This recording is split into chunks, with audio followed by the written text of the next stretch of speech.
The auctioneer's hammer had not yet fallen, but Louise Hurst could already feel the weight of it pressing down upon her chest like a stone the size of the Rocky Mountains themselves. She stood at the edge of the makeshift platform they had built from old fence posts and weather-beaten lumber in the center of Caldwell, Kansas, on a sweltering Thursday afternoon in the summer of 1882. Her 4-year-old daughter Wren pressed against her left hip with both small arms wrapped tight around her mother's waist. The crowd of men before her smelled of tobacco and cattle dust, and something she could only describe as desperation, wearing the costume of opportunity. They had come from 3 counties over, some of them. Word traveled fast when a widow woman with a parcel of good farmland attached to her name was being put up for a bride auction by the local bank to settle debts her late husband had accumulated before his unfortunate end at the bottom of a whiskey bottle 6 months prior. Louise had not agreed to this, not in her heart. But the bank held the note on 40 acres of the most fertile bottomland along Bluff Creek, and the sheriff had made it plain that if she could not find a husband with the means to satisfy that debt by month's end, the land would be foreclosed, and she and Wren would be sleeping in the church vestibule come autumn. The women's auxiliary had done their best. The preacher had said his piece, and in the end there was no other road that anyone in Caldwell, Kansas, in the year 1882 seemed to know how to build for a woman in her position. So there she stood.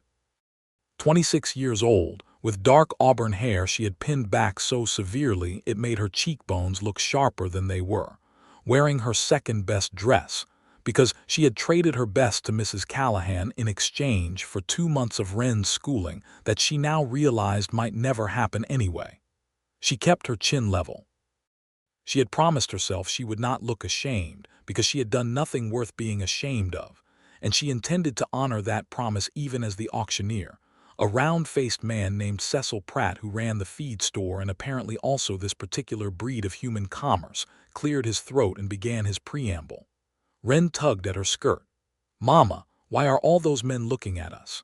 Louise smoothed her daughter's fine brown hair back from her forehead. "They are deciding something, sweetheart." "Deciding what?" "Something important," Louise said, because she could not explain the rest of it. The crowd was perhaps 30 men deep, some mounted, some standing, a few seated on the hitching rail outside the general store with their boots swinging. Louise scanned their faces without meaning to, looking for something she could not name. Kindness, maybe, or at the very least, something other than the calculating arithmetic she saw in most of their eyes as they assessed her the way they might assess a brood mare before a purchase. She recognized most of them. Silas Dern, who ran cattle east of town and had buried 2 wives already, both of them worn to nothing before their time. He was standing in the front with his thumbs hooked in his belt and a proprietary expression on his face, as though the outcome had already been decided and the ceremony was merely courtesy. Beside him was Heck Rawlings, a man in his 50s with land and money and a disposition that reminded Louise of a barn cat watching a mouse hole. She had turned down his informal inquiry already twice, but the bank auction apparently reset certain social protocols. Cecil Pratt cleared his throat again. "Now, gentlemen, we all know why we're here. This is a lawful proceeding overseen by the Sumner County Bank, and the terms are clear. The winning bid satisfies the debt on the Hurst property note, being $422.16, and in exchange, the bidder receives the hand of Mrs. Louise Hurst in legal matrimony, along with the deed to the 40 acres along Bluff Creek, which together represent considerable value to any enterprising man." Louise felt Wren's grip tighten. "The child comes with the arrangement," Pratt added, almost as an afterthought, the way one might mention a rickety fence included in a land sale, being Miss Wren Hurst, aged 4 years. Something shifted in the crowd then. Not dramatically, not with any grand gesture, but Louise noticed it the way a person notices a change in the wind before rain. Several of the men at the back of the crowd exchanged glances. Silas Dern's expression did not change, but it did not warm either. The mention of Wren had a dampening effect on certain calculations. She could see that plainly. A child meant obligation. A child meant complication. And in the arithmetic of these men, complication was a liability column entry. She held Wren closer. "Bidding will open at $200, Cecil Pratt said, mopping his forehead with a handkerchief. "Who will start us?" There was a pause, the particular pause of men who each want to appear less eager than they feel, and then Silas Dern raised his hand. 200. A few others followed in quick succession, the bids climbing with the indifferent efficiency of a cattle auction, and Louise made herself look at the sky above the rooftops rather than at the faces beneath her. It was then that she heard it. Not a bid, not a voice directed at the auctioneer, but a different sound entirely, the soft creak of boots against dry ground, and when she looked back down, she saw a man she did not recognize making his way not toward the front of the crowd where the other bidders clustered, but moving instead toward the edge of the platform, toward her side, toward Wren. He was not a small man, but he moved with an unhurried quietness that did not match his size. He was perhaps 30 years old or near enough, with broad shoulders under a canvas work coat that had seen hard weather and come through it honestly. His hat was a good Stetson, dark brown, pushed back slightly on his head in a way that suggested he had not dressed for spectacle. He had the kind of face that weather and work had made interesting, strong-jawed, with pale gray eyes that she noted immediately were not looking at her but at Wren. He stopped at the edge of the platform. The child, 4 years old and possessed of her father's unfortunate boldness, stared back at him with wide brown eyes and did not hide her face in her mother's skirt the way she usually did with strangers. And then, without ceremony, without any apparent awareness of or interest in what the crowd might make of it, the man bent his knees and lowered himself until he was crouching at eye level with Wren Hurst. He settled one knee into the dust without seeming to care about his trousers, and he looked directly at the little girl. "Hello," he said. His voice was low and unhurried. "What is your name?" Wren, who should by all accounts have been shy, said clearly, "Wren, like the bird." The man's mouth curved. It was not a performance of a smile. It was the real thing, the kind that changes the whole geography of a face. "That is a fine name," he said. "Are you frightened right now?"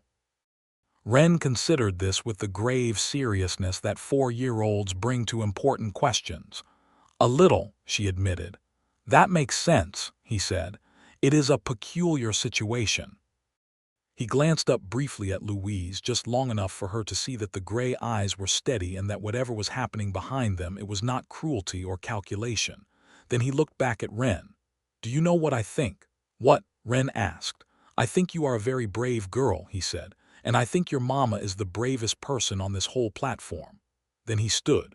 He straightened to his full height, turned to face the auctioneer, and raised his hand. $500, he said.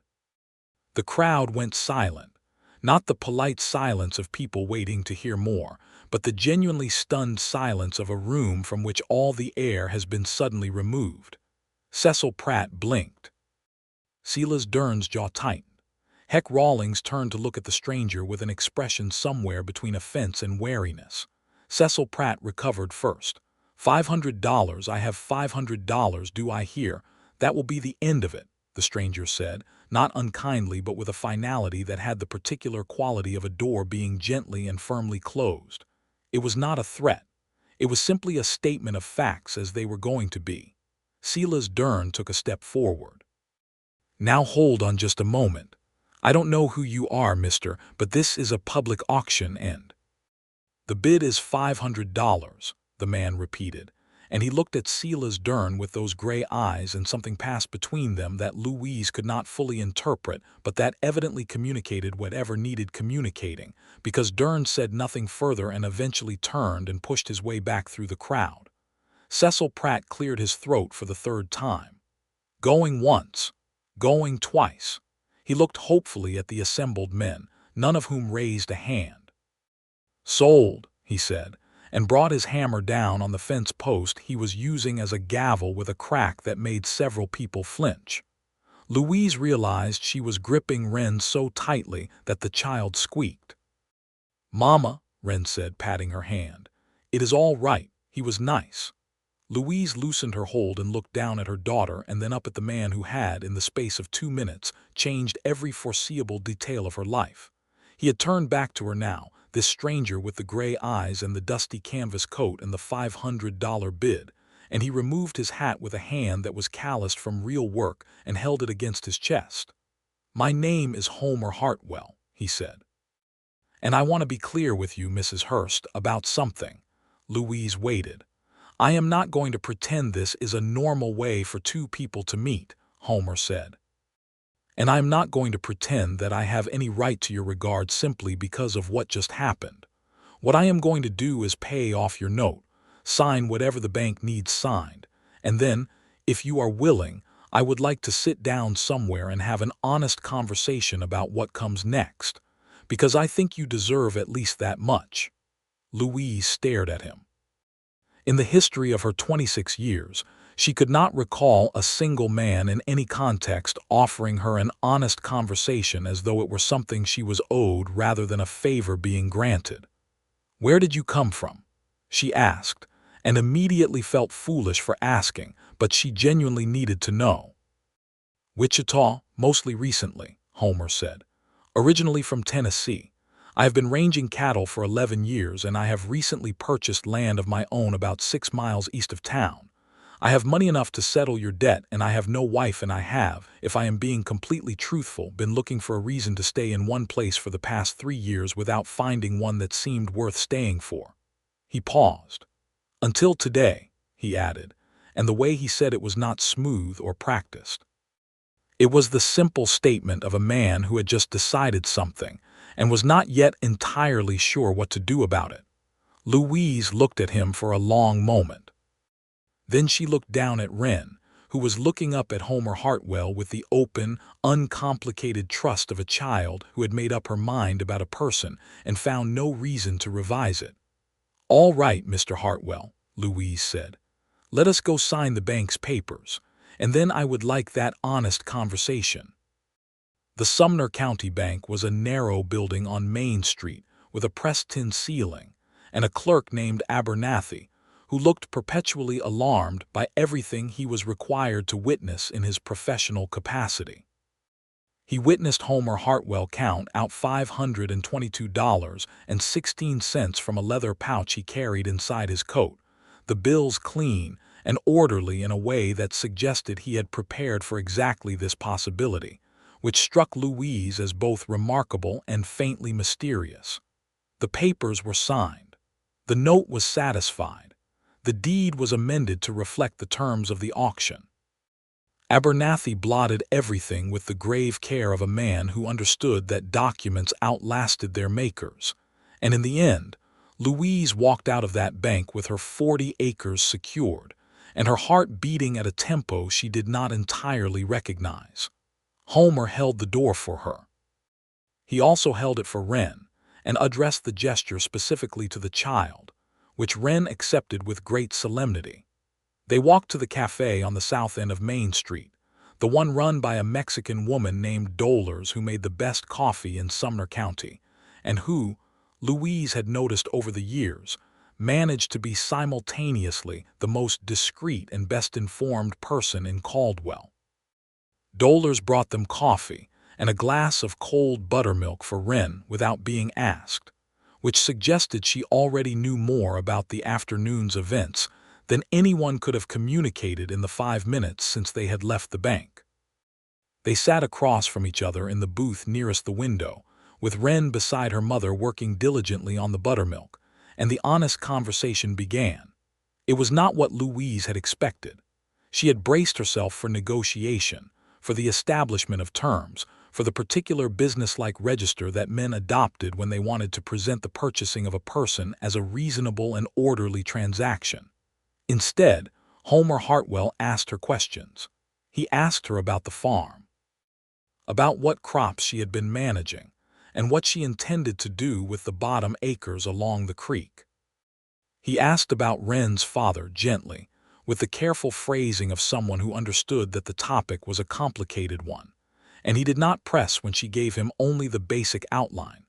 Thomas Hurst had been a well-meaning man defeated by his own thirst, leaving behind a daughter who would grow up not remembering much of him, a wife who had made her peace with grief, and a debt that had no business being the public spectacle it had become today. "I am sorry that happened to you," Homer said, meaning the auction, and the way he said it made it clear he was not apologizing on behalf of the town or the bank or the general social machinery, but expressing something personal and genuine. "What made you come to the auction?" Louise asked. She needed to understand this. She had been turning it over since the moment he raised his hand, this man she had never seen before, this stranger who had appeared and intervened as though he had been sent by some agency she did not have a theological framework for.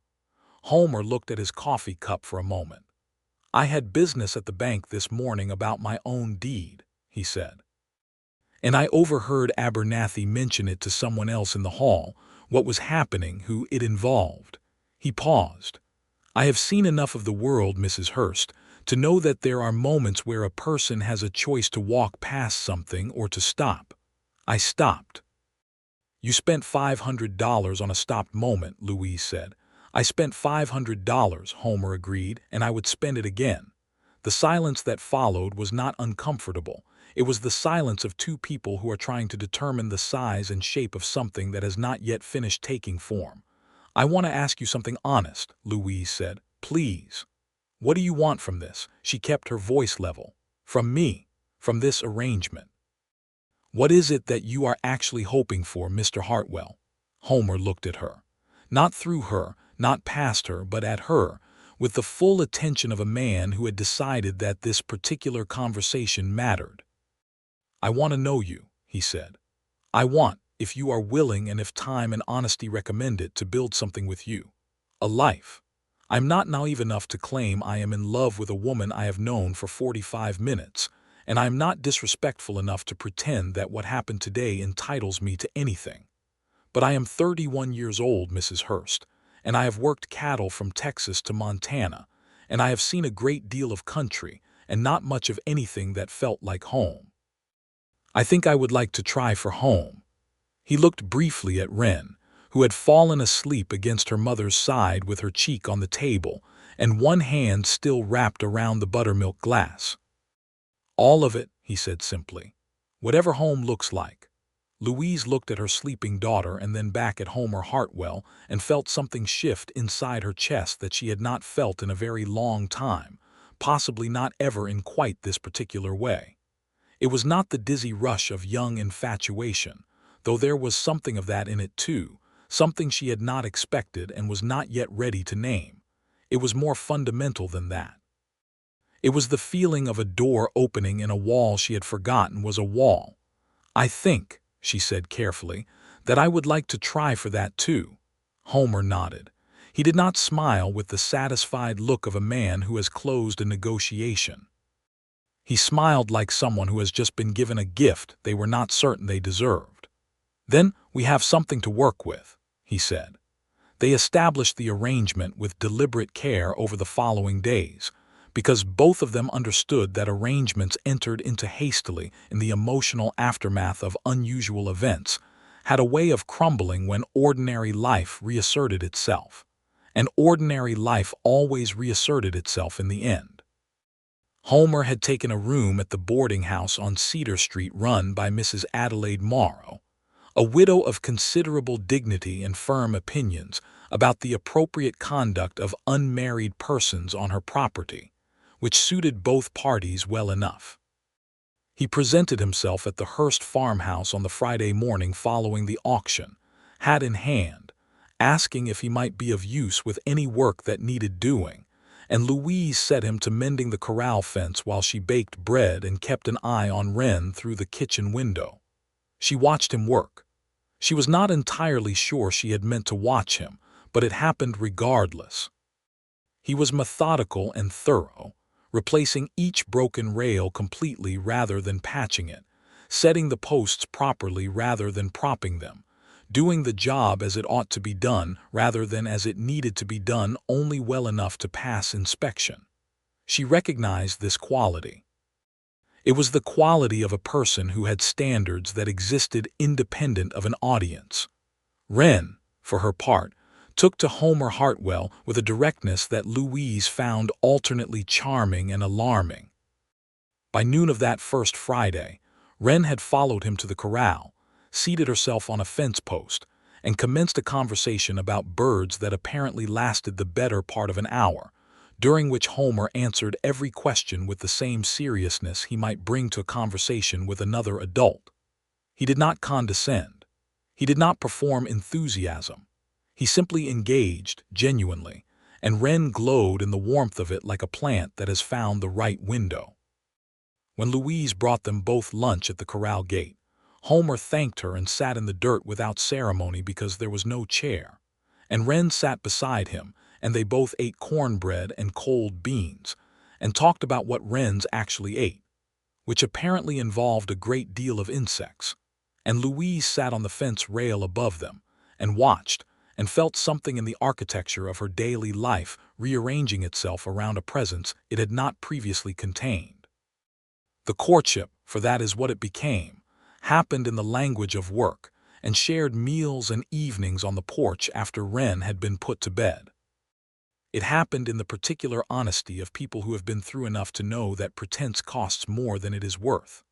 Homer told her about Tennessee, about the family farm that had been lost in the aftermath of the war when the men who came home found a world reconstituted in ways that did not accommodate the lives they had left behind. He had been 12 when the war ended, old enough to understand the magnitude of loss, young enough to eventually walk away from it and build something new. He had worked cattle through his teens and 20s, developing the skills and the savings of a man who does not waste either time or money, and had arrived at 31 with enough put by to buy land and the settled conviction that roaming had served its purpose.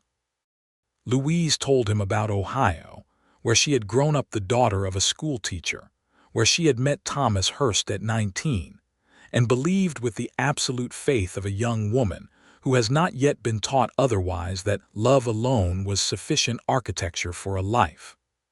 She told him about coming west, about the way the prairie had first terrified and then seduced her, about the farm that she had made work through sheer determination in the years when Thomas's drinking had made him an unreliable partner in anything practical.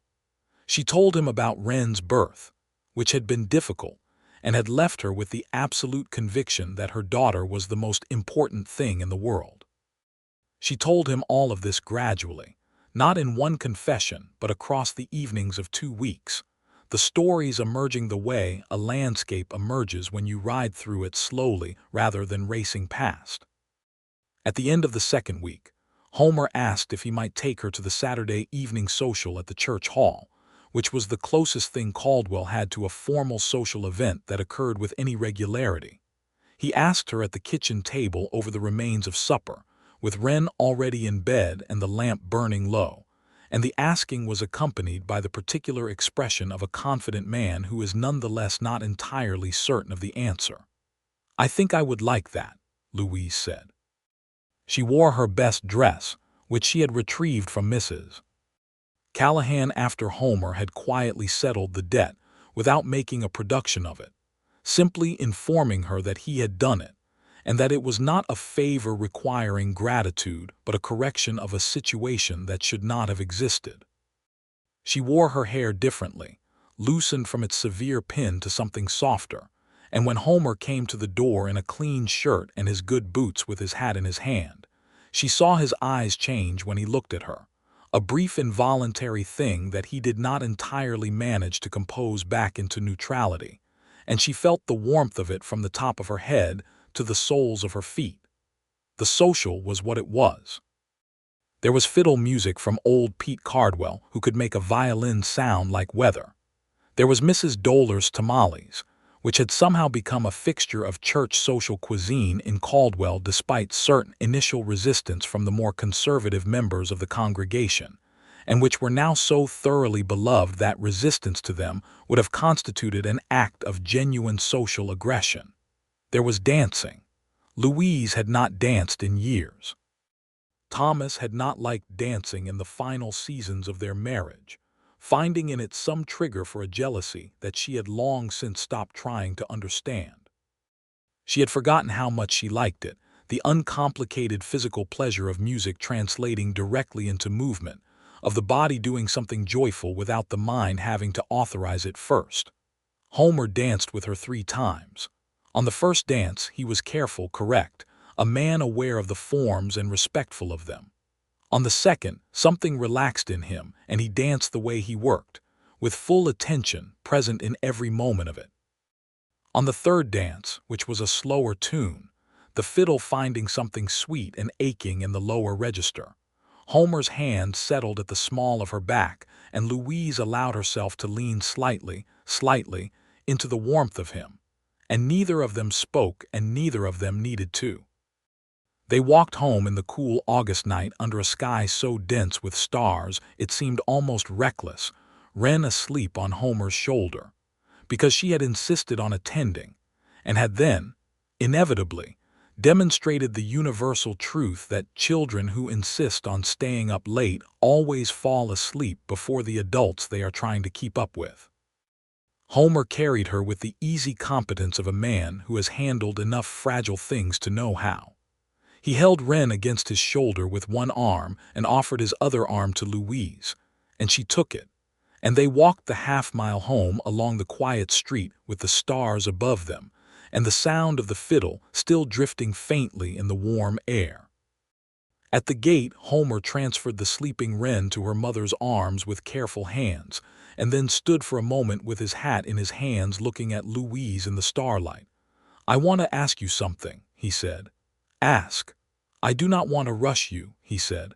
"I want to be clear about that first. But I also do not want to be one of those men who waits so long saying the right things that he never says the important ones." Louise waited. "I have been thinking," Homer said, "every single day for the past 2 weeks that I would like this to be permanent. Not because of the land or the legal arrangement or any of that, but because of you, because of who you are.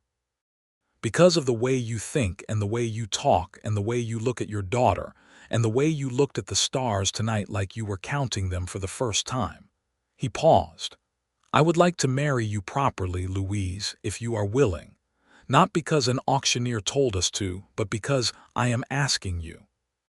Wren stirred and muttered something about wrens eating beetles, and then subsided back into sleep on her mother's shoulder. Louise looked at Homer for a long time. She looked at his honest face and his careful hands and the gray eyes that held no agenda that she could detect, only the genuine desire to know her answer. "Yes," she said, "I am willing." The wedding was held 3 weeks later in the same church where they had danced, because Louise decided she liked the symmetry of it. Preacher Aldous Gates officiated with a warmth that suggested he found the whole affair considerably more romantic than the average contractual union. His position required him to bless. Dolers brought tamales to the reception. Old Pete Cardwell brought his fiddle without being asked. Mrs. Adelaide Morrow wore her second-best hat and wept quietly into a handkerchief at the back of the church, which she explained afterward was simply a consequence of the dust in the air, though the day was perfectly clear. Wren stood beside her mother during the ceremony in a dress that Dolers had made for her from blue calico, very serious, holding a small bunch of goldenrod that Homer had picked that morning, and presented to her with as much gravity as though they were long-stemmed roses from a florist's window. When the preacher asked if there was any present who objected to this union, Wren, entirely misunderstanding the purpose of the question, announced loudly that she did not object, which produced a wave of laughter through the congregation that dissolved whatever residual tension might have remained about the unconventional origins of the whole business. Homer's response to Wren's declaration was to look down at her with a smile that Louise, watching him, stored away in some permanent part of her memory as one of the moments she would return to for the rest of her life. "Thank you, Wren," he said gravely. "That means a great deal to me." They moved into the farmhouse together that same week. Homer had his own land. The 6 acres to the east he had purchased on arrival in the county, but they agreed without extensive discussion that combining operations on the larger Hurst parcel made more sense economically and practically. And Homer offered to deed his 6 acres over to the joint holding, which Louise initially refused, and then accepted when he pointed out that the creek's eastern branch ran through it and was valuable for irrigation. The work of building a life together was, Louise discovered, both harder and more satisfying than she had anticipated. Not harder because of conflict, or not primarily, but harder because of the particular challenge of learning another person's rhythms and expectations and tender spots, while simultaneously managing the already considerable demands of running a farm in the Kansas summer. Homer had opinions about crop rotation that differed from Thomas's methods, which had been, Louise privately acknowledged, largely shaped by whatever was easiest rather than whatever was best. Homer's methods were based on observation and reading and conversations with other farmers who had been working comparable land for longer than either of them. And while Louise's initial instinct was to resist change to practices she had developed and maintained through difficult years largely alone, she was honest enough to recognize when an argument for change had merit. "I am not saying your way was wrong," Homer said carefully, when they had their first substantive disagreement about the planting schedule for the winter wheat, standing in the field in the September heat with Wren chasing grasshoppers in the background. "I am saying I think we can do better." "I kept this farm going for 2 years on my own," Louise said, and she said it not with anger but with the precision of a woman establishing something that needs to be established. "You did," Homer said, "and I think that is remarkable, and I mean that honestly, Louise. I also think that you were doing it alone and under impossible conditions and that you would have made different choices if you had had more support." She looked at him. He held her gaze, steady and without defensiveness. "All right," she said. "Tell me what you are thinking." It was, she realized much later, one of the most significant conversations of their marriage, not because of the wheat, but because of what it established between them. The practice of speaking directly, of giving ground when the argument was sound, of treating each other as equals in the running of their shared enterprise. The wheat went in according to Homer's revised schedule. It came up beautifully in the spring, and yielded a return on their investment that allowed them to repair the barn roof and purchase the additional seed corn they had been conserving toward. The autumn of 1882 was golden and sufficient. They harvested together, Homer and Louise working the field side by side in the long September days with Wren, sometimes alongside them and sometimes at school, which she had started in October with enormous enthusiasm and an appetite for learning that her teacher, Miss Portman, declared the most gratifying she had encountered in 3 years of prairie teaching. In the evenings after Wren was asleep, Louise and Homer sat on the porch in the cooling dark and talked. They talked about everything, about what they wanted the farm to become over the next 5 years, about books they had read, about Homer's memories of the Tennessee hills which he described with a nostalgia he was too honest to fully suppress even though he had made his peace with leaving them, about Louise's childhood schoolroom and her father's habit of reciting poetry while he graded papers, about the larger world that existed beyond the county line and what was changing in it, and what was staying the same. And gradually, in the space between talking, something else was building. Louise was aware of it the way you are aware of weather coming in over flat land. You cannot see it directly, but you can feel the pressure changing, the air acquiring a charge. Homer was a man of considerable restraint and genuine respect, and he did not push. But she was aware of the way his hand found hers sometimes on the porch rail, of the way a conversation might slow and deepen and become something that required her to breathe more carefully. She was aware of the gray eyes in lamplight, of the particular quality of his attention when it was directed entirely at her. One evening in late October, with the first cold edge in the air and the harvest fully in and the farm buttoned down for winter. They were sitting on the porch steps when Homer said, without looking at her, "I think I am in love with you." The directness of it, the plain, unceremonious declaration delivered in the same register as a weather observation, was so entirely characteristic of him that she laughed, a genuine surprised laugh that she felt all the way through. He looked at her then, uncertain for one of the few times she had seen him uncertain, and she took his face in both her hands and said, "I know," and then, because that was not quite enough, added, "Because I am in love with you too," and kissed him. The winter of 1882, moving into 1883, was a season of such ordinary domestic happiness that Louise sometimes found herself stopping in the middle of whatever she was doing to simply acknowledge it, to mark it deliberately the way you might mark a tree you wanted to find again, because she knew enough of her own history to understand that happiness of this specific and grounded variety was not a thing to take for granted. Homer was a good husband. She had known from the first weeks that he was a good man, and she had been cautiously hopeful about the husband part, but goodness in a man and goodness in a husband were not always the same thing, as she had learned the hard way. In Homer's case, they were. He was present. He was fair. He was funny in a dry, unhurried way that caught her off guard and delighted her. He treated her opinion as equal to his own in all things, and when they disagreed, which they did, he argued without contempt and conceded without resentment. He was also, with Wren, something she had not quite words for. Not a father in name yet, by Wren's own reckoning, and by the terms of how these things worked in 1882 Kansas, but something adjacent to it. He showed up for the small things. He read to her in the evenings when Louise was finishing the kitchen chores, patient with the repetition that children require. He answered every question she posed with seriousness, whether the question was about bird migration, or why the sky was blue, or what happened to people when they died.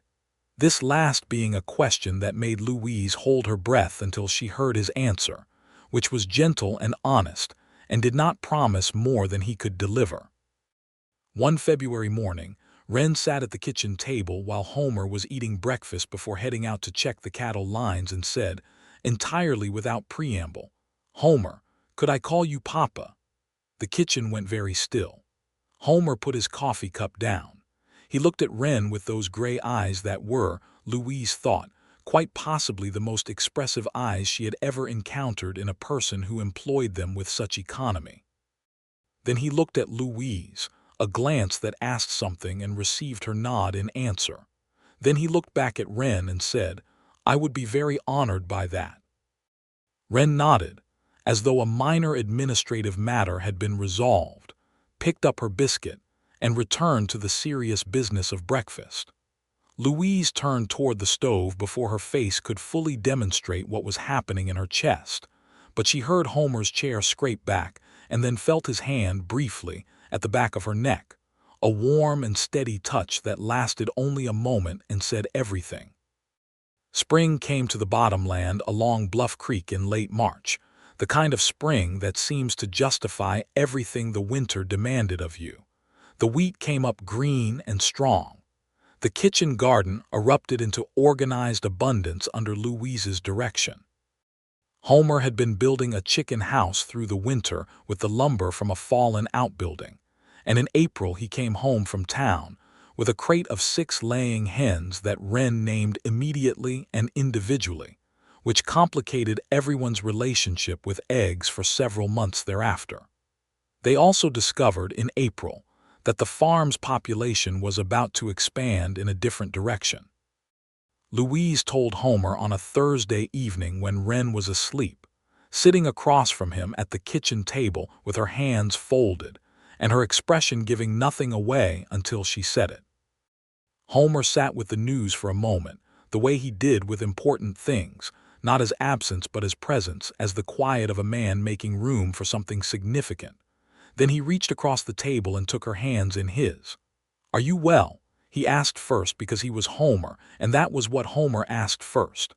"I am very well," she said.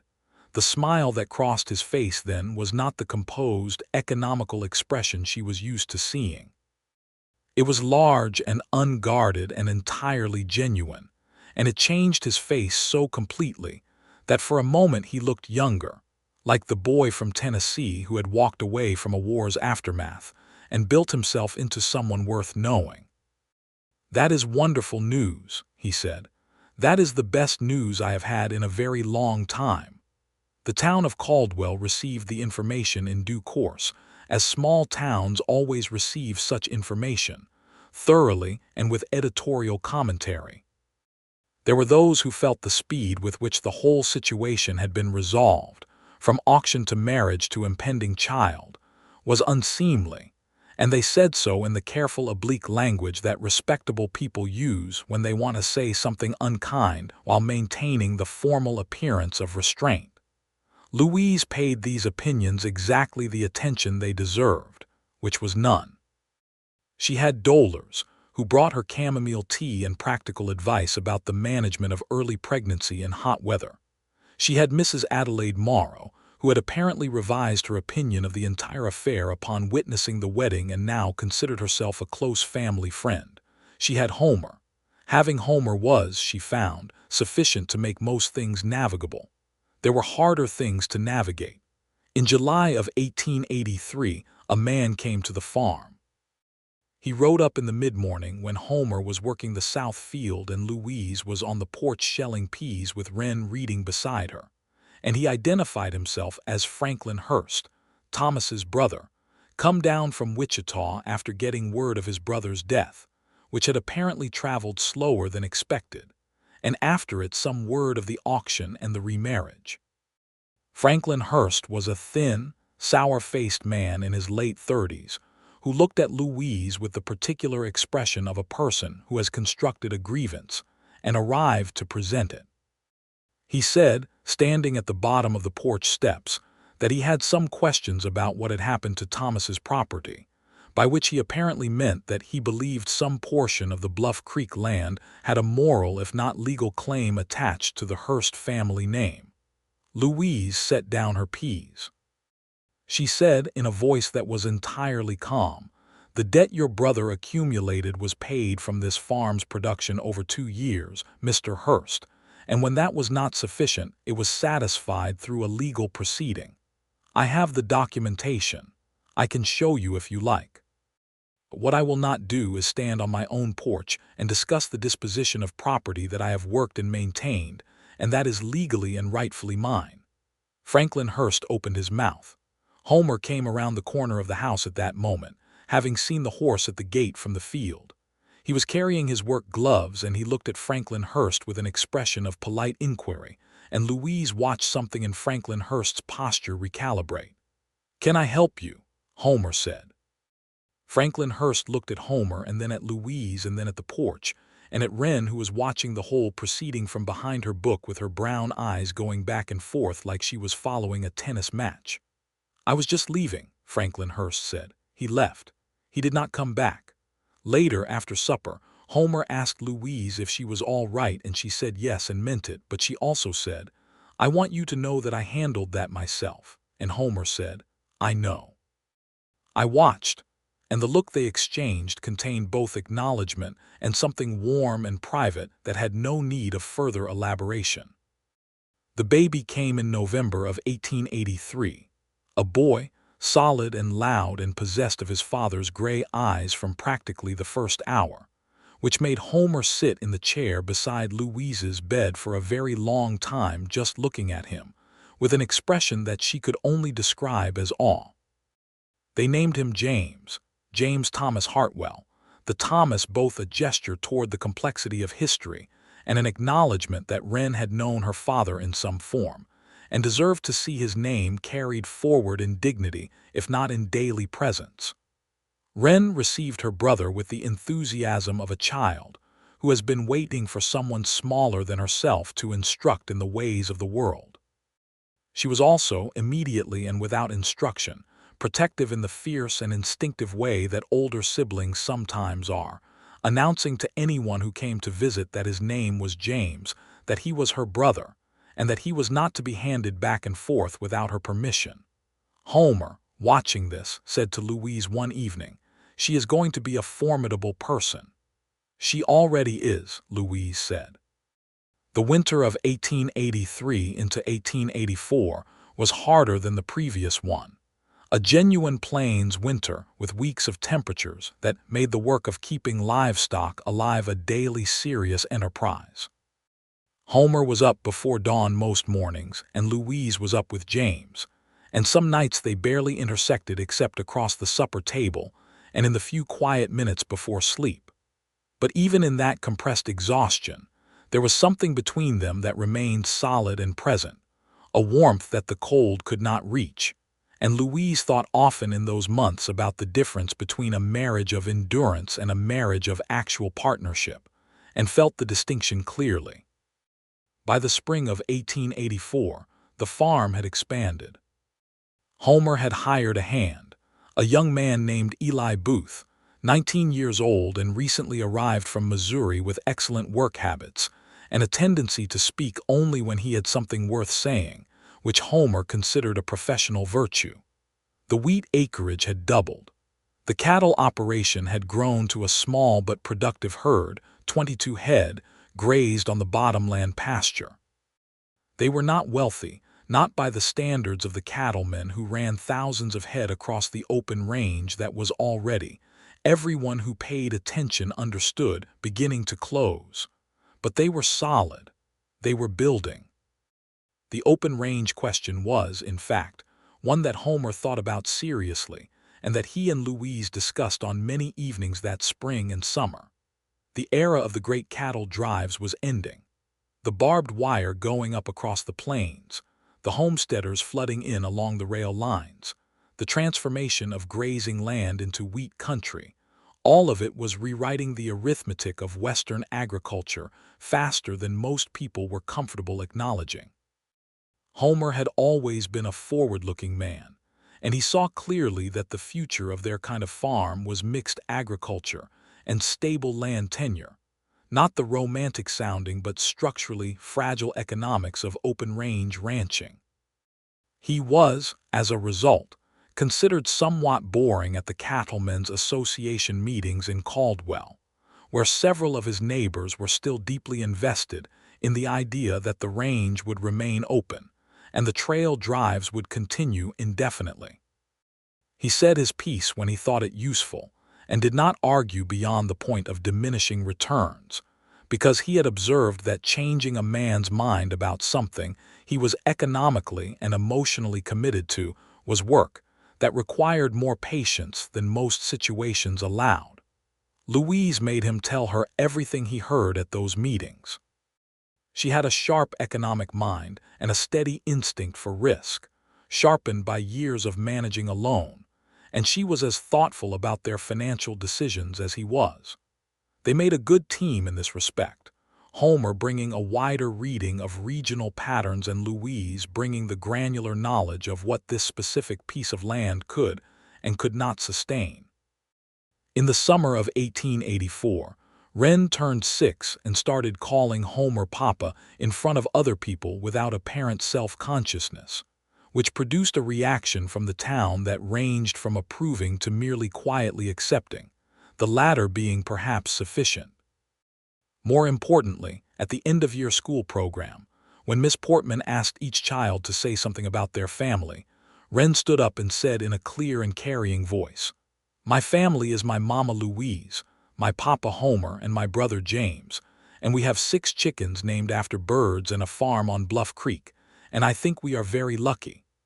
Miss Portman reported this to Louise and Homer at the next parent conference with a slightly misty expression. Homer received the information with his customary composed exterior. Louise did not bother with the composed exterior. That autumn, something happened that reminded them both of how completely the ground could shift beneath a life that seemed well established. A fire started in the dry grass east of the property on a Wednesday afternoon in late September, driven by a southwest wind, and covered the 6 acres of Homer's original purchase, which they had converted to pasture, in under 2 hours. No one was hurt. The cattle were moved in time, Eli Booth demonstrating in the crisis a coolness and quick thinking that cemented his position as an essential rather than merely useful member of their operation. The main house was not touched. The barn was not touched. But the pasture was gone, the grass burned to black dirt, and the loss required them to make emergency arrangements for winter grazing that involved a good deal of extra expense and the negotiation of temporary grazing rights with their neighbor to the north, old Caleb Spratt, who was not a natural negotiator and had to be approached with considerable patience. Homer dealt with Caleb Spratt. Louise dealt with the insurance calculation, which had to be done carefully because they were self-insuring, there being no practical alternative in their county in 1884, and the accurate accounting of the loss was the difference between a setback and a disaster. It was a setback, not a disaster. By December they had restabilized. The pasture would regrow in the spring. The finances were dented but not broken. And there was something about having navigated it together, about having stood in the ash of those 6 acres side by side on a Thursday morning, and assessed the damage with clear eyes, and then turned and started solving problems instead of mourning them, that left Louise and Homer with the particular confidence that comes from discovering that the person you have chosen can bear weight beside you when the structure actually demands it. "We are all right," Louise said, standing in the ash. "We are," Homer agreed. He put his arm around her in the cold morning air, and she leaned into him, and they stood there for a moment in the black field, and then they turned and walked back toward the house. The years that followed built on that foundation, with the steady accumulation of small victories and managed difficulties that constitute a life well lived rather than a life merely endured. James grew from a solid, loud infant into a solid, curious toddler, and then into a boy of considerable energy who attached himself to Homer with the particular intensity of a child, who has found the model of what he wants to become. Homer was patient with this, endlessly, in a way that Louise watched and tried to understand and eventually concluded was simply native to him, this capacity for presence with children, this willingness to stop whatever he was doing and enter fully into whatever small world his son or his daughter was inhabiting. Wren, growing into her own, was something remarkable to observe. At 7, she could read better than most adults in the county. At 8, she had developed strong and clearly articulated opinions about the injustice of the fact that girls in Caldwell were expected to curtail their education after a certain point in favor of domestic preparation, a topic on which she enlisted her mother as an ally and her father as an advocate before the school board.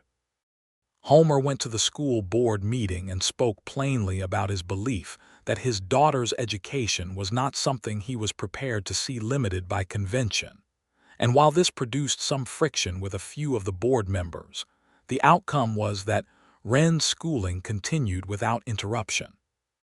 Dolers attended that school board meeting in the back row and afterward told Louise it was the finest thing she had witnessed in a public forum in 15 years. In 1886, Louise discovered she was expecting again. She told Homer on a Sunday morning in the kitchen while Wren was at church with Mrs. Morrow and James was still asleep, and Homer's response was almost identical to what it had been the first time. The moment of stillness, the reaching across the table, the same large, unguarded smile. "Are you well?" he asked. "Very well," she said. "Good," he said. "That is good." The baby arrived in late February of 1887, a girl this time, dark-haired like her mother, and possessed from the first days of an expression that Homer described as contemplative, and that Wren described more accurately as suspicious. They named her Clara, and she came into a household that was by then stable and warm and full in a way that made it easy for her to settle in and grow. James, who was 3, received his sister with the philosophical detachment of a child who has been told at length what to expect and has made his private peace with the development. He observed her for several days from a careful distance, and then one morning simply sat down beside her on the quilt where Louise had placed her and said, "Hello, Clara," and that appeared to settle the matter. Wren held Clara for the first time with the expression of someone receiving a precious and somewhat alarming gift, and said very quietly, "She is very small, Mama." "You were exactly that small," Louise said.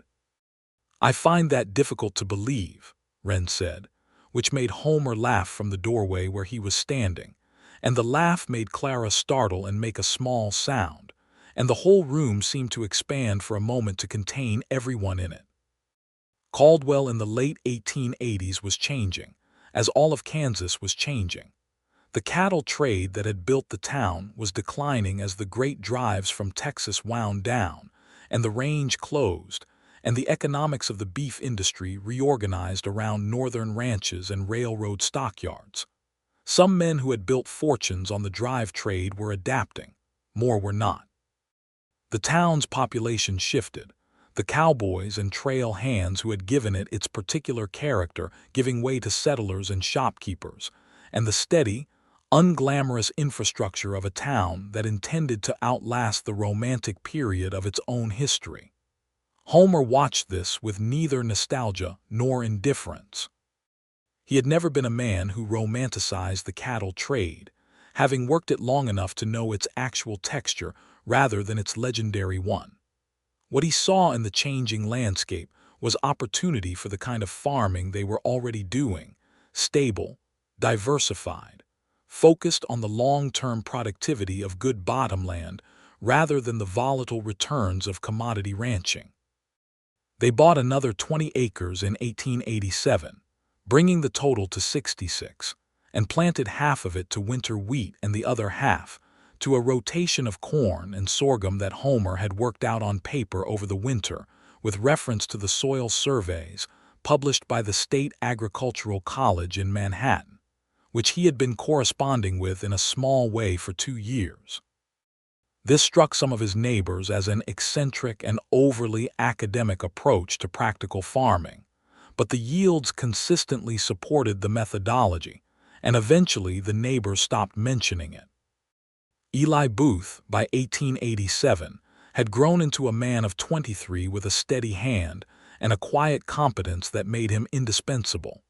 He had also, over the preceding year, developed an interest in Clara Spratt, Caleb's granddaughter, which Louise and Homer regarded with a parental affection they had no strict right to but exercised anyway.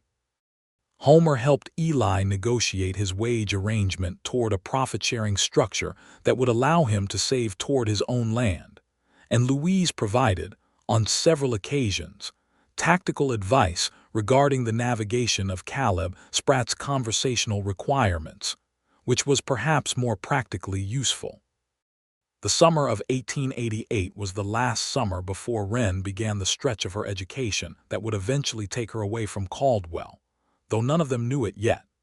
She was 10 years old, and reading everything she could reach and asking questions that exceeded the capacity of the local school to answer. And Homer had been corresponding with his sister in Memphis, who had married an educator, and who had connections to some of the better female academies in the East. Louise knew this conversation was coming. She had been preparing herself for it with the particular discipline of a mother who understands that raising a child well means raising them toward their own full capacity rather than toward your own comfort. When Homer raised it one evening in August, sitting on the porch in the end of summer heat, she was ready. "Not yet," she said. "Not for a few more years, but yes, when the time comes." Homer nodded. He understood what it cost her and did not minimize it, and also did not suggest it need not happen. "She is going to do remarkable things," he said. "She already is," Louise said. This was becoming between them a small private refrain, a way of marking the moments that deserved marking without making too much of them. James, at 4, had decided that he was going to be a farmer, specifically a farmer who also knew about cattle, and had been following Eli Booth around for months in the performance of his vocational research. Homer supervised this apprenticeship with approval. Louise ensured that it did not interfere with James's other education, a negotiation that required ongoing attention, since James's enthusiasm for practical work vastly exceeded his enthusiasm for letters. Clara, at 18 months, was walking with the determined confidence of someone who has decided that the world is traversable and has committed fully to the project of traversing it. She had her mother's auburn hair and Homer's gray eyes, and a personality that appeared to be assembling itself from elements of everyone in the household simultaneously, which made her a consistently surprising person to know. In the winter of 1888, on a Sunday afternoon when the children were all occupied, and the farm was quiet under a light snow that had given everything outside a clean and simplified appearance, Louise sat in the kitchen with her coffee going cold beside her, and looked at the life that had been built over the 6 years, since a man had knelt down in the dust before her 4-year-old daughter at an auction she had never wanted to attend. She thought about the way it had happened, the accident or the providence of it, the specific improbable sequence of events that had delivered Homer Hartwell to the edge of that platform on that particular afternoon. She thought about how easily it might not have happened, if she had looked away at the wrong moment, if he had been 5 minutes later finishing his business at the bank, if he had walked past the auction the way 100 people did every day walking past the visible difficulties of other people's lives. She thought about what Wren had said when they were walking home from that first social, half asleep on Homer's shoulder. "It is all right, he was nice."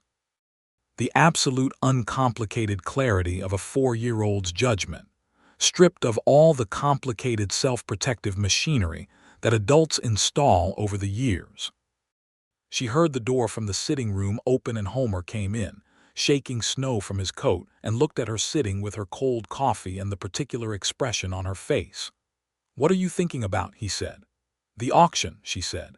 He hung his coat on the hook and came to the table and sat down across from her, the same table where they had signed the bank's papers 6 years ago, where she had asked him what he wanted, where he had told her he wanted to try for home. "And," he said. "And I am thinking," Louise said, "that I have never properly said thank you." Homer looked at her steadily. "You do not need to thank me." "I know I do not need to," she said. "I want to." He reached across the table and took her hand, the gesture so familiar by now that it had become part of the language of them, the particular vocabulary of small physical communications that long marriages develop in the spaces between words. "I am the one who should be grateful," Homer said. "I came to Caldwell with money enough and land enough and nothing else. I was, if I am honest, a man who had built the exterior of a life very competently and was living in the empty rooms." Louise turned his hand over in hers and looked at it, the calluses along the palm, the scar on his knuckle from a fencing accident in the first winter, the plain gold ring. "You are not in empty rooms anymore," she said. "No," Homer said. "I am not." The winter passed and the spring came, and the work continued with the sustaining rhythm that good work has when it is attached to a life that makes sense. James turned 5 and started school with an enthusiasm for recesses that gradually extended itself to a genuine, if selective interest in reading, specifically anything relating to animals and land and practical operations. Wren turned 11 and was the kind of student that Miss Portman, entering her 7th year of teaching, described in her annual report to the school board as a phenomenon that occurred perhaps once in a generation, if one was fortunate. Clara walked and talked and navigated the world with a fearlessness that kept Louise in a state of moderate but permanent alertness, since Clara's assessment of her own capabilities consistently exceeded her actual capabilities by exactly the margin required to produce interesting situations. The spring of 1889 brought news from the territory to the south that made the whole county talk for weeks. The Oklahoma land rush, the opening of the unassigned lands for settlement on April 22, had produced scenes that everyone seemed to have an opinion about. The Boomer and Sooner factions, the chaos of the run itself, the rapid staking of claims by thousands of settlers who had descended on the territory line the day before. Homer followed the news carefully and said little, but when Louise asked him what he thought, he said that the land itself did not know what was being done on it, and that the people who would make it work would be the ones who came to stay and learn it, rather than the ones who came to claim it, and that he hoped the Muskogee and the Seminole and the others whose country it had been before any of this were not going to be the ones who bore the full cost of everyone else's opportunity, which was the pattern he had observed in these matters, and which he found troubling regardless of what the law said about it. Louise had been thinking similar things. The injustice of it was not subtle if you chose to look directly at it, which many people preferred not to do. They had built their own home on land that had belonged to others before the displacement and reorganization of the plains, and Louise held that knowledge without resolving it, because it could not be fully resolved, but refusing to acknowledge it seemed to her like a different kind of wrong. She and Homer talked about it more than once that spring, these larger questions that were not separate from their daily lives, but woven into them in ways that were not always comfortable to trace. They were people of their time in many ways, shaped by the assumptions and limitations of their era, but they were also people who tried to look clearly at what they were looking at, and they raised their children with that same instruction. Look clearly, think carefully. Do not pretend that inconvenient things are not there. Wren, at 11, absorbed these conversations like rain into good soil. The decade turned, and with it came new things and the completion of old ones. Eli Booth married Clara Spratt in the autumn of 1890 in the same church where Louise and Homer had married 8 years before, and Homer stood up for him with the quiet pride of a man watching someone he has helped build something see the building finished. Louise and Dolers organized the reception. Old Pete Cardwell, who was 71 and whose fiddle hand had slowed somewhat but lost none of its heart, played 3 sets. The same year, Wren began the correspondence education that Homer's sister in Memphis had arranged, receiving materials from a female academy in Nashville that accommodated exceptional students through written coursework, which Miss Portman supplemented with her own considerable, if overtaxed, pedagogical resources. The arrangement was not perfect, but it was real, and Wren applied herself to it with the same intensity she applied to everything, completing 2 years of coursework in 18 months and producing essays that Homer read aloud at the supper table on evenings when she had outdone herself particularly, which she did with a frequency that was both gratifying and mildly humbling. James, at 7, had acquired a dog, a large and philosophically inclined hound mix named General, who had arrived at the farm gate one morning in the winter of 1890 and simply declined to leave. He and James had immediately reached an understanding that did not require negotiation. General slept at the foot of James's bed and accompanied him in all outdoor endeavors, and looked at every instruction he received from any adult with the expression of someone who is listening politely, but reserves the right to form his own conclusions. Homer accepted General's presence on the farm with the same equanimity he brought to most things, and was observed on several occasions to be having one-sided conversations with the dog that suggested he held it in a degree of private regard.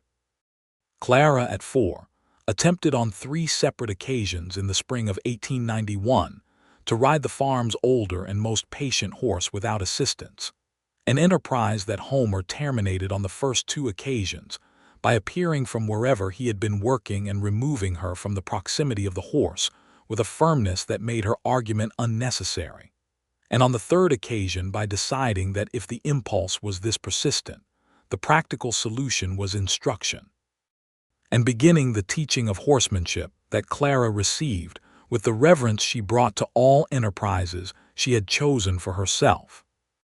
Louise watched this from the fence rail on a May afternoon, Homer patient in the corral beside a 4-year-old child on a horse, his hand steady at the bridle, his voice low and even, and felt the fullness of the thing she was living inside in a way that made speech impossible and made silence necessary. Homer looked up from the corral and saw her watching, and something passed between them, not words, not gesture, just the clear recognition of 2 people who are living the same life and know it. The summer of 1892 brought Wren to 14, James to 8, Clara to 5, and Louise and Homer to the beginning of their 10th year together, a fact that Louise marked privately with a kind of astonished gratitude. 10 years since an auctioneer's hammer, since a man in a canvas coat had knelt in the dust and asked her daughter's name. 10 years of mornings and harvests and arguments about crop rotation and bedtime stories and porch evenings, and the ordinary extraordinary accumulation of a life shared with someone who sees you clearly and chooses you anyway. They celebrated their anniversary modestly, the children providing the entertainment in the form of James and Clara's ongoing theatrical productions, which in this case was a detailed and somewhat inaccurate reenactment of the founding of the American West that involved General the Dog in a supporting role. Wren narrated, which meant it was at least historically annotated if not precisely accurate. Homer gave Louise a gift that evening, a small volume of poetry he had ordered from a bookseller in Wichita, selected with the specific knowledge that she had mentioned 3 separate times over 2 years that she had been wanting exactly this volume, which was the kind of attention that she had never fully adapted to, but that never stopped meaning everything. She gave him a framed photograph she had commissioned from the photographer who passed through Caldwell every spring, a portrait of the 4 of them, herself and Homer and Wren and James and Clara, taken in the kitchen doorway where the light was good, all of them in the composed disorder of actual people rather than the stiff formality of posed portraits. Wren reading, James in the middle of saying something, Clara with her face tilted up at some point of interest above the frame.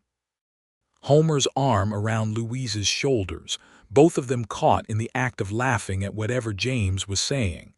Homer looked at the photograph for a long time. "This is us," he said. "That is exactly what it is," Louise said.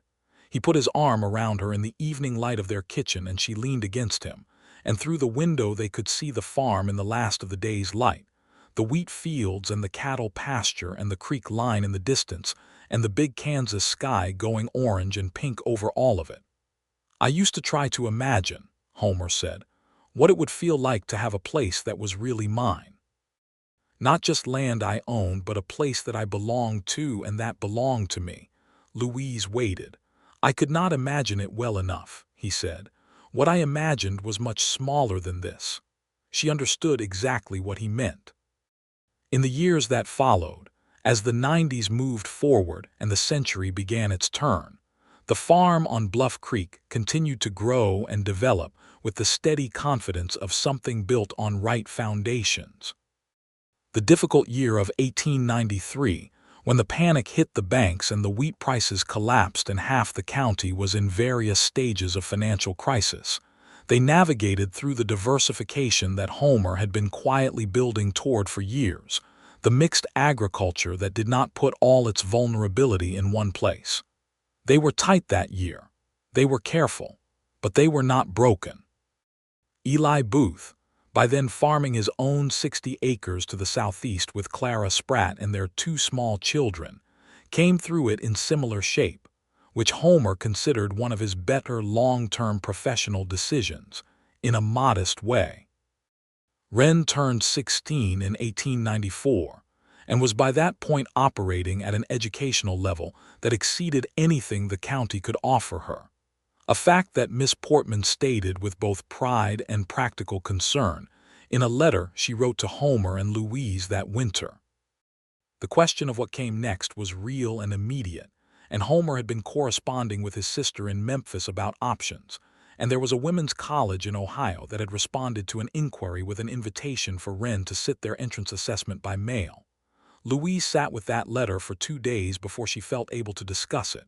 Then she brought it to Homer and said, "I want her to go." Homer said, "I know you do." "It is the right thing," Louise said. "It is," Homer agreed. "It is also going to be very hard." "Yes," she said, "both things can be true." They told Wren, who received the news with the expression of someone who has been waiting for a door to open and is both thrilled and terrified now that it has. She said, "Ohio is very far away, and Louise said, "Yes, it is." And Homer said, "You will write every week." And Wren said, "What if I am too busy?" And both of them said, "You will write every week," at exactly the same moment, which made Wren laugh and then, unexpectedly, cry, and then pull herself together with the 17-year-old dignity of a person who has decided that crying is acceptable but excessive crying is not. James, 12 now and entirely capable of understanding what was happening, went very quiet for a day, and then presented Wren with a drawing of General the dog that he had made himself, by way of something to take with her, because he had understood instinctively that she would miss the dog and would not want to say so. Clara, 8 years old, climbed into Wren's lap that evening and said, "I will keep your room exactly the same," with the gravity of a promise made before witnesses, and Wren held her very tight and looked over her head at Louise with the specific expression of a person who is too full to speak. Wren left for Ohio in the autumn of 1895 on the morning train out of Caldwell, with a trunk that Louise had packed 3 times, and Homer had carried to the station, and James had checked twice to make sure the drawing of General was in the inside pocket. She stood on the platform in the early morning cool, 17 years old, with her mother's auburn hair and her own particular way of standing that was entirely hers, and she looked at each of them in turn, and then she embraced Homer with both arms and said something very quietly into his shoulder that Louise could not hear. Later she asked him what Wren had said. He said, "She said thank you for kneeling down." Louise looked at him. "In the dust," he said, "at the auction. She said she remembered it. She said it was the reason she was not afraid." Louise sat down where she was at the kitchen table and was quiet for a long time. Homer sat across from her. He did not say anything. He understood, as he always had, when silence was the right language. "She was 4 years old," Louise said finally. "Children remember more than we think," Homer said. Louise looked at him across the table, this man who had knelt in the dust of a Kansas street before a frightened child, because it had seemed to him the obvious right thing to do, this man who had bid $500 and offered an honest conversation and carried a sleeping child home under the stars and built a life and meant every day of it. "I love you," she said. Not as ceremony or conclusion, but as the plain statement of something central and permanent that wanted saying in the particular moment. "I love you," Homer said, steady as weather, steady as good land. James appeared in the kitchen doorway at that moment, 13 now, with General at his heels, and took in the scene at the table with the perceptive eyes of a boy who understands adults better than they generally credit him for. "Is everyone all right?" he said. "Everyone is very all right," Homer said. "Good," James said, with great practicality, "because Clara is trying to ride the new horse again, and I thought one of you should know." This produced the required dispersal of sentimental energy, and Louise went out through the back door, and Homer followed her, and General loped past both of them, and Clara, 8 years old and absolutely undaunted, looked up from the paddock gate and said, "I was only looking," which was not strictly accurate, but the light was good and the day was warm and the farm was full and alive around them. The years continued as years do, with their harvest of ordinary beauties and ordinary difficulties, and the family on the Bluff Creek farm grew and changed and stayed itself through all of it. Wren wrote every week from Ohio without exception, her letters full of the particular quality of a mind encountering new country and mapping it with joy, full of questions and observations and occasional declarations that made Homer smile slowly and Louise feel the specific fierce pride of a mother watching a daughter become herself. She came home for the summers through her college years, and each return she was larger in some way that had nothing to do with physical size, more herself, more in possession of the excellent person she was becoming. James at 15 had a partnership with Eli Booth's farm for the summer months that was equal parts labor and education, and he was developing, with Homer's guidance and his own natural affinity for the land, into exactly the farmer he had announced himself to be at 4 years old. A man who understood the country he worked in and worked it with the particular respect that comes from knowledge rather than habit. Clara at 11 was the kind of child who made you pay attention every day for fear of missing something. A relentlessly curious and occasionally alarming person of great warmth and no vanity, and the specific fearlessness of someone who has always been entirely loved. She had Homer's gray eyes and Louise's determination, and some entirely original quality that belonged only to her, and she applied these gifts to everything she encountered with an impartial enthusiasm that made her the most interesting member of most rooms she entered. Homer and Louise, in their mid-30s now, found in the later years of their decade together a quality of contentment that was richer and more specific than the early happiness had been, not because the early happiness was lesser, but because this one was built on more. It was the happiness of people who have been through enough together to know each other with genuine depth, who have navigated difficulty without losing each other, who have made promises and kept them, and found that keeping them made everything more rather than less. There were evenings still on the porch when they talked until the stars were thick overhead, and the farm was quiet and the children asleep, and Homer would reach for her hand on the rail and she would lean slightly into the warmth of him, and neither of them needed to say anything, and neither of them did. In the spring of 1898, Wren graduated from the Ohio College and came home to Kansas before she decided what came next, and the homecoming filled the house for 2 weeks with a particular quality of loud and happy chaos that left everyone slightly exhausted and completely satisfied. She had been offered a position as an instructor at the college for the following year, which she was considering, and she had other considerations as well. A young man named William, who had appeared in her letters in the preceding year with increasing frequency, and who arrived in Caldwell in August with the clear intention of presenting himself to her family. Homer received William with the grave courtesy of a man who has a high estimation of the person being courted, and is willing to be persuaded, but not easily. Louise received him with slightly more warmth but equal attention.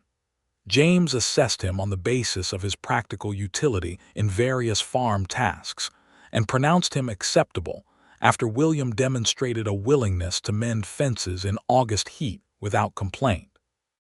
Clara interrogated him directly about his intentions, which at 13 she felt she had standing to do, and reported her verdict to the household as satisfactory. William turned out to be a quiet and thoughtful young man from a solid Ohio family, who had the rare good sense to understand that he was joining something that had its own strong character, and that his place in it was something he would need to earn rather than simply occupy. He earned it, steadily and genuinely, over the visits and correspondence of the following year, and when he and Wren married in the spring of 1899, they married in the Caldwell church with old Pete Cardwell's grandson fiddling, because Pete had gone to his rest the previous winter, and the reception was held in the farmhouse yard under a sky that was, as Kansas skies tended to be, enormous and indifferent and beautiful. Homer walked Wren down the aisle. She had asked him in a letter the preceding autumn, phrasing it with the careful precision of someone who understood the significance of what they were asking, and wanted to give him the room to navigate it according to his own sense of what was right. He had written back 3 pages, which for Homer was the equivalent of a speech, and the heart of it was that he would be honored, and that he had been honored from the morning she first called him Papa over biscuits at the breakfast table. Louise watched them from the front pew, Homer in his good suit and Wren in her mother's mended best dress that Louise had spent 2 months altering to fit a daughter who was taller and differently built, but who had wanted her mother's dress as an act of continuity and love, and she felt the full weight of the moment pressed down on her chest, not unpleasantly but completely, the weight of all of it from the beginning. The auction and the honest conversation and the porch evenings and the cold coffee, and the child asleep on the stranger's shoulder. The weight of everything that had come from a man kneeling in the dust to speak to a 4-year-old girl before he raised his hand. She looked at Homer, who was looking at Wren, and then he looked up and found her eyes across the church.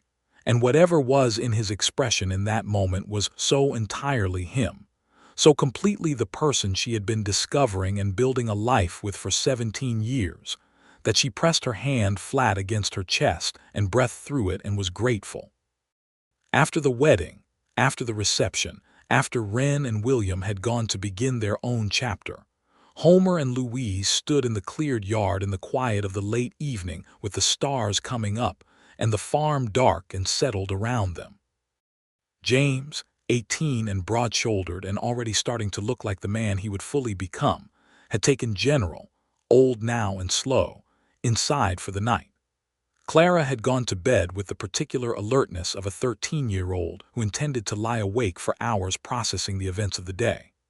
Homer and Louise were alone in the yard the way they sometimes were, in that comfortable solitude that two people can share when they have been together long enough to know that solitude is not the same as aloneness. "Well," Homer said. "Well," Louise agreed. He put his arm around her and she put her arm around him, and they stood together looking at the farm in the starlight, the wheat fields and the pasture and the creek line and the big wide Kansas sky. "Are you happy?" he asked.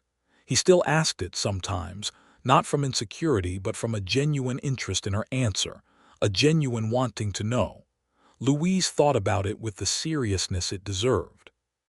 She thought about the full length of it, about who she had been on that platform in 1882 with Wren's arms around her waist and the auctioneer's voice, and the calculating eyes of 30 men deciding her future by arithmetic, and about who she was now, standing in the yard of a farm that was fully hers and fully his, beside a man she had come to know and love in the deep specific way that only time and honesty and shared work and mutual respect can produce. She thought about Wren, somewhere in a train car tonight heading toward Ohio, and a new life that Louise had helped make possible.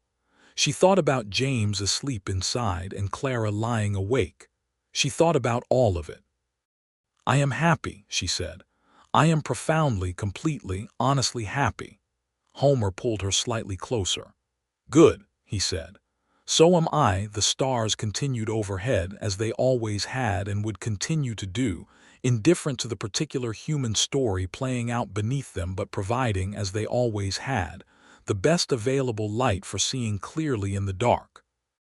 And on the farm on Bluff Creek, in the good years and the hard years that followed, Louise Hurst and Homer Hartwell went on choosing each other, as they had from the beginning, with all the plain and radical and sustaining intention of two people who had found in each other the home they had each been looking for without knowing exactly what it would look like when they found it. They knew now. It looked like this. It looked like the farm in the starlight and the children sleeping inside, and the years of work and honest conversation, and the quiet of an August evening and a hand found in the dark. And it would continue to look like this, built day by day and season by season and year by year, for all the years they had remaining, which were many, and which they intended to fill in exactly this manner, completely and faithfully, and without a single empty room.